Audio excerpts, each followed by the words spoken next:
Today's podcast is brought to you by LearnToGradeComicBooks.com.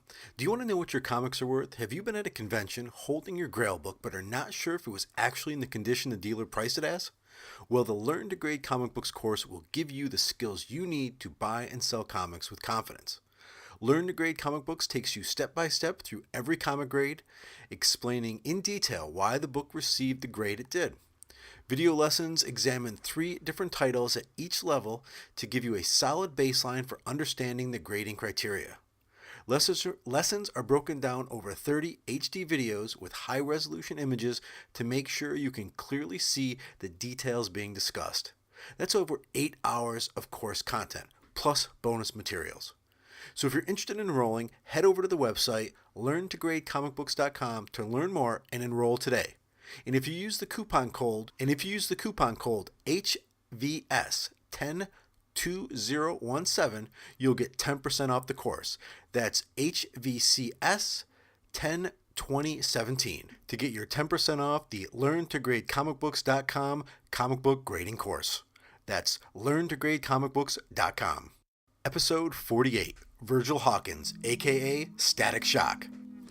That's right, in this episode of the Heroes, Villains, and Sidekicks Show, we'll be talking about a character that moved from its own print, DC's Milestone imprint, to the main DCU and beyond.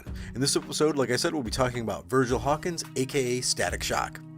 And before I begin, I wanted to say that I was getting episodes out every Monday and doing a very good job of it.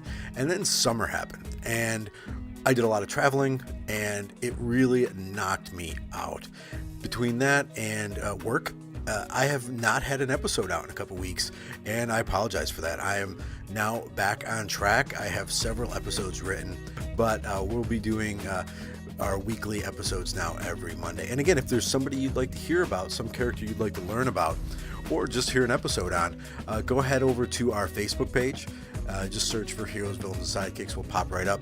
Or head over to the website, heroesvillainsandsidekicks.com, and there you'll be able to go to the episodes page and maybe leave a comment in in the latest post, or you can just email from the site.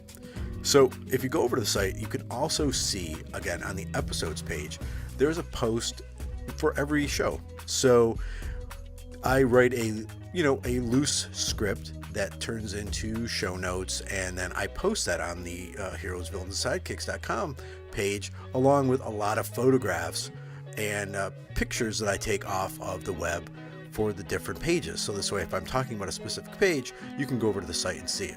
And one more thing before we start the show, I did want to mention that another one of the reasons why I haven't really get a podcast out is that, surprise, surprise, the sponsor for this week's episode is me. I am the one who created that course.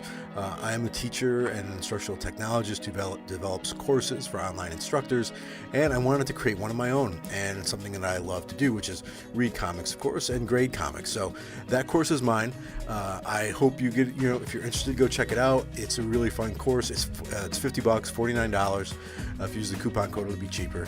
And if you're ever interested in learning how to grade comics, that course will really, really help you out and show you how to do it.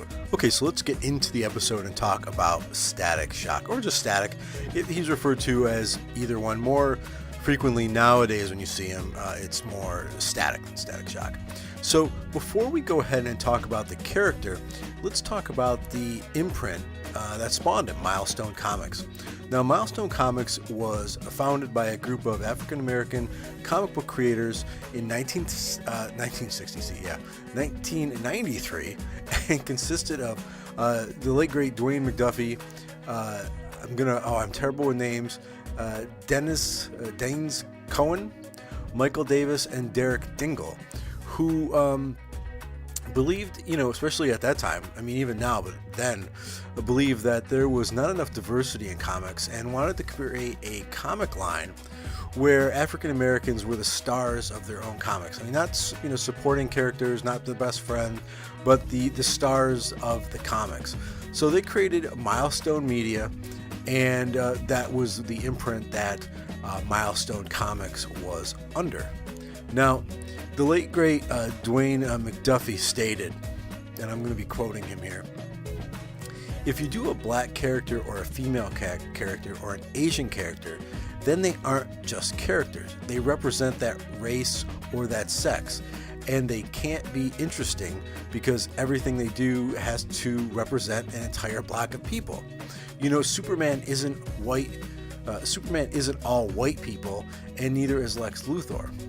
We knew we had to present a range of characters within each ethnic group, which means that we couldn't just do one book. We had to do a series of books, and we had to present the world a view that's much wider than the world they've ever seen. So the characters of the Milestone imprint lived in a fully fleshed out universe that was actually ended up being dubbed the Dakotaverse, because that's the town where most of these heroes are.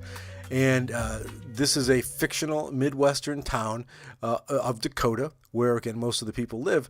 And the universe of the Milestone imprint was not just thrown together. The characters wrote what you would call a Bible, a complete Bible, to define their creation, so that the characters, seem to inhabit a fully defined world and, move amongst, the people and the environment. Now, with the universe fleshed out, Cohen actually produced the original character sketches to serve as a guide for all the other artists. Now, one of the most interesting parts of the Milestone universe and the Milestone company, the deal, was with DC. So, again, DC published them and distributed them. They were under their banner. But DC had no editorial control over them. So Milestone could create what they wanted, and DC would publish and distribute it. They couldn't say, no, you can't. Now, this was a huge benefit to the imprint, having one of the big two, on their side, behind them. Now, again, let's be honest, no matter what people say, there's no editorial control. There were times where they wanted to produce something, a Milestone, and DC had to say, no, you can't do that. They did. I read some examples of some censorship that happened, but I think they realized that the benefits of having this type of a partnership outweighed those minor censorships. Now, even though the Dakotaverse was built up from the ground up, with these interesting characters and stories, and they had all this, this muscle behind them, DC behind them, the imprint actually closed its doors in 1997, just 4 years after its inception. Now, why? There's multiple reasons why. The line didn't, really the line didn't have a chance. And it's when it launched, to me. It launched in the mid-90s when this is the great comic, implosion happened.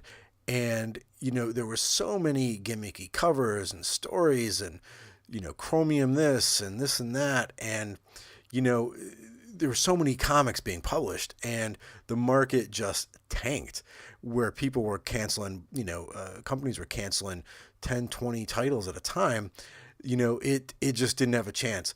And there was also the unfortunate perception by some retailers and readers that these were really only for African American readers, because that's who the stories revolved around, which is a fairly sad statement. But that's also one of the reasons probably why it didn't have this main readership. And let's be honest, any new universe, think of a new universe in comics that have been launched that have made it, that aren't the big two. Some from Image, of course, but stuff like that, it's hard. It doesn't, I'd like to say it doesn't catch on just because of money, but, well, no, I have to admit, I would buy probably 10 times the comics I buy now if they were cheaper. But they're not. They're $4 a piece, and I can't buy the books I used to. So I think price is a really big reason why, comics, at least nowadays, these universes can't last. But back then it was just this, the implosion of the 90s. So Milestone stops printing titles, but one of its characters, Virgil Hawkins, a.k.a. Static Shock, lived on and found life in the small screen of a popular WB cartoon in the Cartoon Network, and it lasted for 4 seasons, and it was actually nominated for an Emmy. An Emmy. So that's interesting that he busted free and became this animated cartoon. So let's go into it. Let's talk about who is Virgil Hawkins. Well, let's go right to Dwayne McDuffie and use another quote of his that he used to describe his character. He said, and I quote, "Like any other awkward 15-year-old, Virgil Hawkins worries about pocket money, getting beaten up, and drugs. But recently, he's had even more on his mind. Stuff like his powers, his secret identity, and drugs. Because when innocents are in danger and Virgil can slip away from class, the geeky youth becomes Static, the dashing, adventurous hero." So you sort of hear, who does this character sort of sound like, right? It sounds like Peter Parker. Sounds like Spider-Man. Then again, if you look at almost any hero, you can sort of put them, or character, villain, you can put them in these sort of archetypes. Is it a Batman archetype? Is it a Spider-Man archetype? This is geeky kid who gets powers and does good.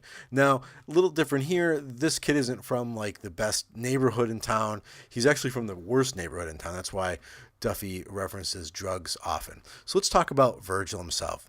Now, Virgil is 15 years old, and he lives in, again, the fictional town of Dakota with his father, mother, and his sister in one of the poorest crime-ridden areas of the city, and this is Paris Island. Now, Virgil is a kid, not unlike Peter Parker, like I'd mentioned, a self-professed geek and smart kid. I mean, he's good at science, he's good at mathematics, he's good at technology. But he's also bullied and picked on.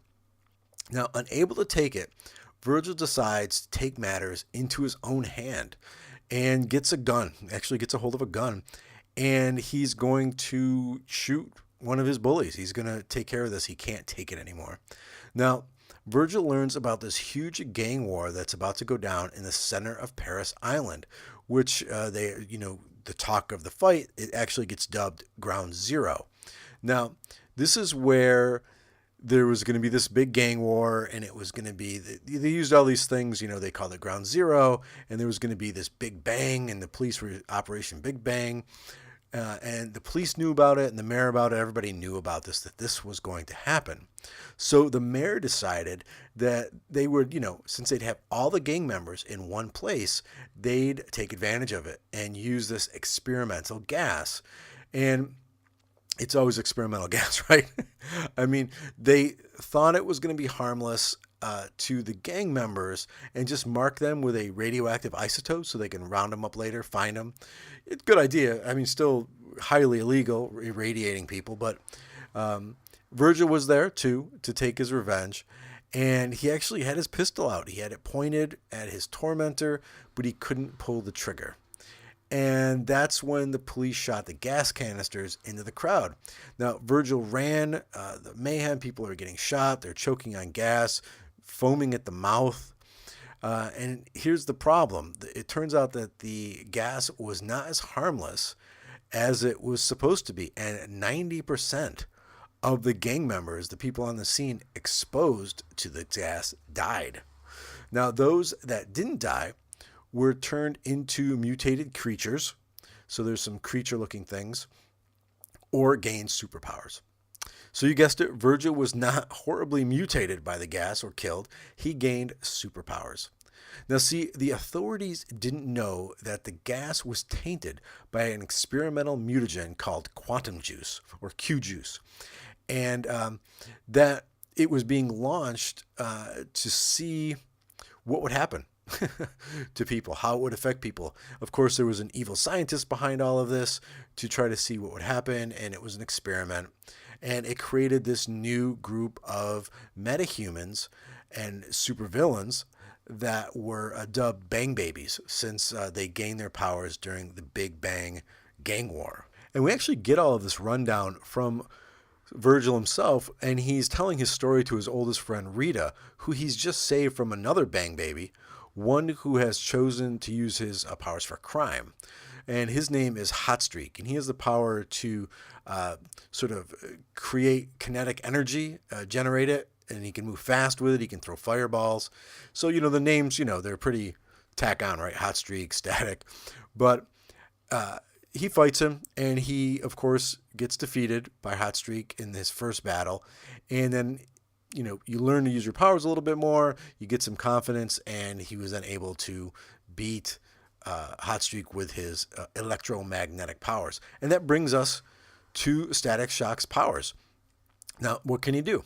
Now, Static has the ability to manifest both electrical and magnetic energy. So he's like a superconductive electromagnet. So he's connected to the Earth's electromagnetic field and can control and channel it.